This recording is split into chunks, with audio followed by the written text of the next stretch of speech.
वस्त्र भी देवेगा, सर ढकने को छत देगा, जरूर खबर लेगा। भजन करो निश्चिंत हो चिंता, छोड़ो रोटी दाल की। पेट भगवान सबका भरता है, किसी को, पर हाँ ये है कि भगवान ने हमारी पेट भरने की जिम्मेदारी ली है, पेटियां भरने की नहीं। हम भगवान से शिकायत करते क्योंकि हमें लगता है भगवान पेटी पता नहीं आप समझते, भारत में पेटी किसको बोलते हैं?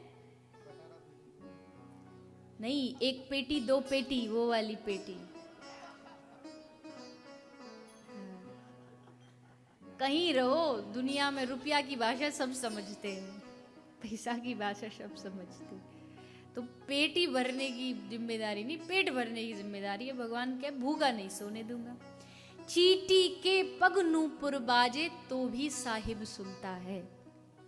चींटी के पग नूपुर बाजे, जब चींटी को बचा सकता है तो हमारे लिए क्या नहीं कर सकते भगवान।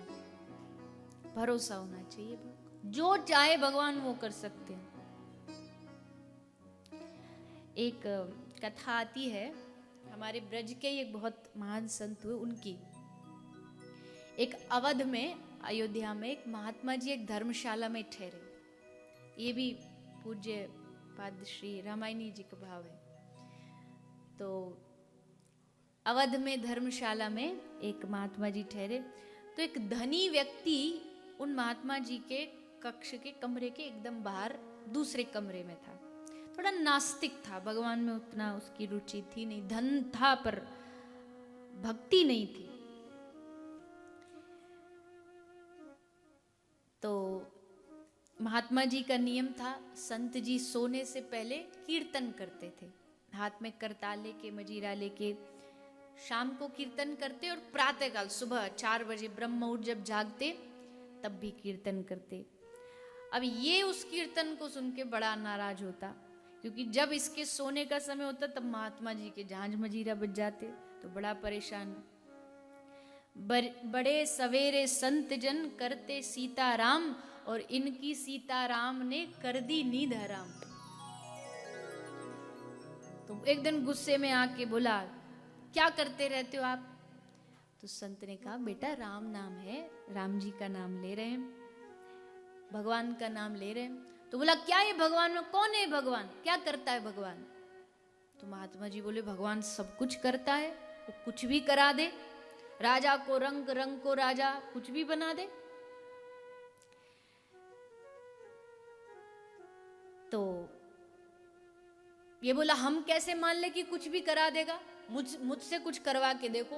अरे मेरा मन नहीं है, मुझे खाना नहीं खाना, भोजन नहीं खाना, तुम्हारे भगवान में है मत कि मुझे खिला दे जब मुझे खाना ही नहीं। तो महात्मा जी बोले, हाँ है हिम्मत।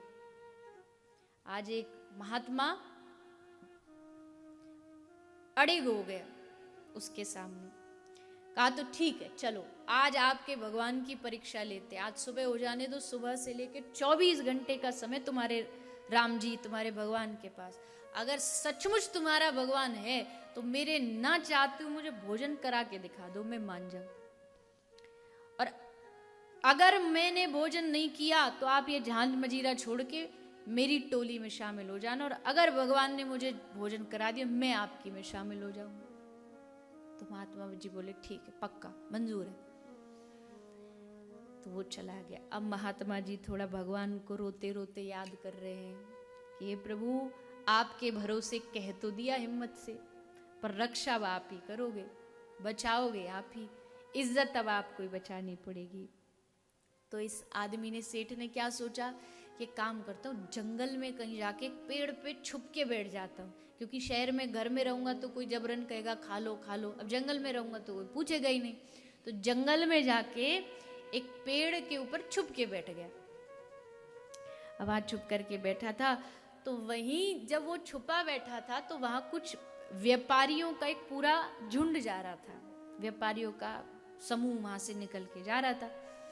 तो बीच रास्ते में व्यापारियों को भूख लगी तो एक पेड़ के नीचे, उसी पेड़ के नीचे बैठ के भोजन करने लगे। भोजन खोला ही था कि इतने में जोर जोर से घोड़ों के पांव की आवाज आई। तो व्यापारी समझ गए कि कुछ डाकू आ रहे हैं। तो जल्दबाजी में वो अपना सारा सामान तो जो उनके पास व्यापारी ने कमाया था वो तो लेके चले गए और भोजन वहीं छोड़ दिया।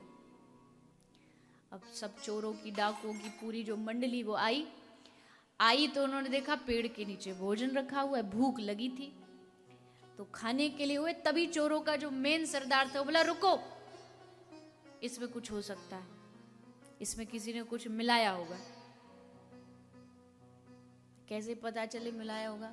एक बोला अगर देखो खाना एकदम अभी अभी ताजा ताजा लग रहा है, हो सकता मिलाने वाला भी कहीं कहीं छुपा हो, ढूंढो उसे। वो ऊपर सारी कहानी उसको सब समझ में आ रही थी, सब दिखाई दे रही थी। तो ढूंढते ढूंढते एक की नजर पड़ी कि कोई ऊपर बैठा है। उसने कहा सरदार मिल गया, देखो वो बैठा, उतारो इसे नीचे। तो बोले नीचे आ। बोले नहीं मैं नीचे नहीं उतरूंगा। बोले आता है कि हम तुझे कुछ गोली फोली मार के बुलाए, उतर नीचे। तो आ गया उतर के नीचे। उतर के नीचे अब डर के मारे कांप रहा है कि मत मारो मत मारो। सरदार बोले हम तुझे मार थोड़ी रहे, बस एक काम करना है। क्या? बोले इस भोजन में जहर विष कुछ मिला है कि नहीं मिला ये चेक करना पड़ेगा, इसलिए काम कर तू खा। तो बोला कि महाराज ये ही बस नहीं करूंगा, खाऊंगा ही नहीं।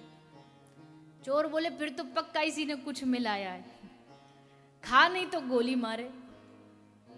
अब बेचारा या तो जान जाए या वृक्ष से उतरा बात कह लो तुम खोटी खरी, पर कसम तुम्हारी मैं रोटी नहीं खाऊंगा। हाथ में ले छड़ी तब दशे सरदार बोला, तुझे आज रोटी मार मार के खिलाऊंगा। कैसे नहीं खाएगा, खानी पड़ेगी। अब मरता क्या नहीं करता। सो उसने थोड़ा सा रोटी का टूक लिया, खाया, और जैसे खाया तब उसको ये बात समझ में आई कि हाँ। और कहते हैं वही जो सेठ था वही आगे चल कर के एक बड़े महान महात्मा बने, संत मलूक दास। ब्रज के बड़े प्रसिद्ध संतों में से एक है। और उन्होंने कहा, ये लिखा कि अजगर करे न चाकरी, पंछी करे न काम, दास मलूका कह गए सबके दाता राम। तब समझ में आ गया कि अगर ये खिलाने पर आ जाए ना तो ये मार मार के भी खिलाएगा और तुम्हें खाना पड़ेगा।